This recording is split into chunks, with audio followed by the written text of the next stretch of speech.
Nina Sedo wants a timeline for the UK and Johnny Shoreta, yes, I don't know.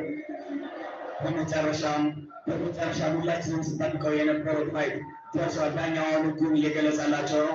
ከዛ ከሰከንዶች በኋላ የኢቲኤፍሲ 02 ሜን ኢቨንት ሴዶና ጆኒ ብሎት ተጫርጓል። ፋይቱ ሊጀመር ነው።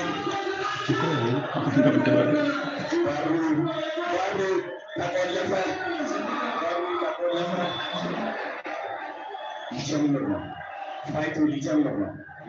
ማን ሩጦ የሚጠጋ ይመስላችኋል? ፋይቱ ጀምሯል። ሴዶና ጆኒ በመጀመሪያው ቴክዳውን በመጀመሪያው እንግዲህ ጆኒ ማውንት ላይ ሆኖ ፓንቾችን እያዘነበበት ነው ያለው። ጀርባውን ሰጠው ጆኒ ሴዶ ጀርባውን ሰጠው። እንግዲህ ፓንቾችን እያሳረፈበት ነው ያለው። በመጀመሪያ በሰከንዶች ውስጥ እንግዲህ በሰከንዶች ውስጥ አቲክ ወደ አርባር እየሄደ ይመስላል። ጆኒ ወዲያውኑ ቴክዳውን አድርጎ እንግዲህ አሁን አርባር ሴታፕ ለማድረግ እየሄደ ይገኛል ማለት ነው። አርባር ያዘው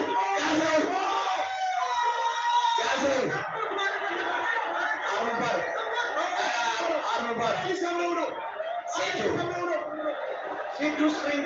ሴዶ ስትሪንግ ጠንካራ ነው። አረ ወደ አርባር እየሄደ ነው። ኪሞራ አረ ሴዶ እስካሁን ድረስ ታፓ ለማድረጉ በጣም አስገራሚ ነው ማለት ነው። እንግዲህ ፉሊ ኪሞራን የሞከረው ምን አይነት ሴዶ ከታች እንግዲህ ጆኒ ከላይ ሆኖ ኮሚኒቲ ያደረገ ያለው ይቅርታ ጋይስ በጣም ስሜት ገብቼ ኮሚኒቲ በሳ ማድረግ አልቻልኩም። ከላይ ሆኖ ሴዶ አሪፍ ፊት እያደረገ ነው። እስካሁን ድረስ ስትሬንግዝ አድርጓል። እንግዲህ ስትሬንግዝ በጣም አለው። እጁን እስካሁን ድረስ አርባር ሴታፕ ለማድረግ ሞክሮ አግኝቶ እድሉን ፊኒሽ ማድረግ አልቻለም ማለት ነው። ነገር ግን አሁንም ቶፕ ፖዚሽን ላይ ሆኖ ፓንቾችን እያዘነበ ያለው ጆኒ ነው ማለት ነው። ፓንች እያደረገው ነው። ኤልቦ እያደረገው ነው። እንደምንም ብሎ መነሳት አለበት። ከዚህ ፖዚሽን እንደምንም ብሎ ወደ ጎን ዞሮ መነሳት አለበት። አሁንም ድጋሚ እጁን አታክ እያደረገው ነው። እጁን ለመስበር ነው እንግዲህ በኪሞራ ሰሚሽን አልቋል። በመጀመሪያው ዙር